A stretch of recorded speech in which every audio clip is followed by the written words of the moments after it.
ሰላም ቻናላችን አቤት ለቻናሉ አዲስ ከሆናችሁ ሰብስክራይብ በመጀመሪያ ቀፎ ስንሰራ ጎኖቹ 50 ሳንቲሜትር መሆን አለበት። ምክንያቱም ይሄ የስታንዳርድ በጣም ብዙ ግን ተላላተውበታል 50 ሳንቲሜትር አራት ማዕዘን ማለት ነው ካሬ ነው የምትሰራው። ከዛ በቀጣይ ዋና የሆነ ቀፎ ስራ ላይ አድካሚና ዋና የሆነ ምንድነው ፍሬም አሰራር በቀጣይ በአሁኑ ቪዲዮ እናያለን ማለት ነው። ይሄ እንግዲህ ፍሬም ነው 12 ፍሬም ይዛል አንድ ቀፎ ወደ ፍሬም አሰራር ይሄ ጎኑን ይመታል ጎኑና ከታች ማሩን ይዘልን ይመታል ማለት ነው። ይሄ እንኳን ማሩን ማንጠለጥለን ነው ከላይ ማንጠለጥለው አለ ገና ይመታል። ይሄ እዚህ ከታች የሚመታበት ከታች ያለው ማሩ ሰሙን ሲሰሩት ከዛኛው ቀፉ ጋር እንዳይያዝ የሚያደርግ ነው። ከዚህ ጋር ብቻ ስቶፕ እንዲሆን ነው የሚያደርገው ማለት ነው።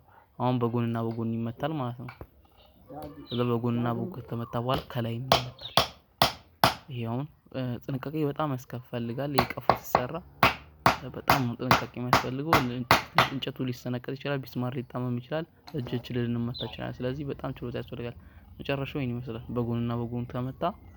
ከዛ በኋላ ከላይ ደግሞ እንደምታዩት እየተመታ ይገኛል ማለት ነው።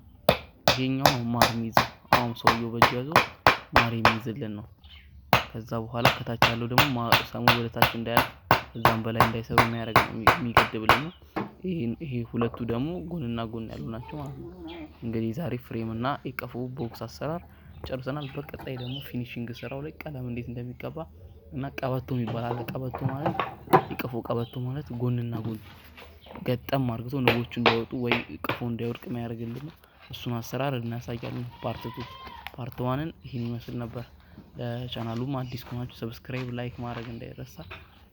ቪውም እንግዲህ እንዳልኳችሁ ያው 3 ቦክስ ሰርተናል። የ3 ቦክስ ፍሬም። ስለዚህ ይሄ አንድ ቀፎ ነው ማለት ነው። ዋጋውን ማዘዝ ለምትፈልጉ እኛ ጋር አለ።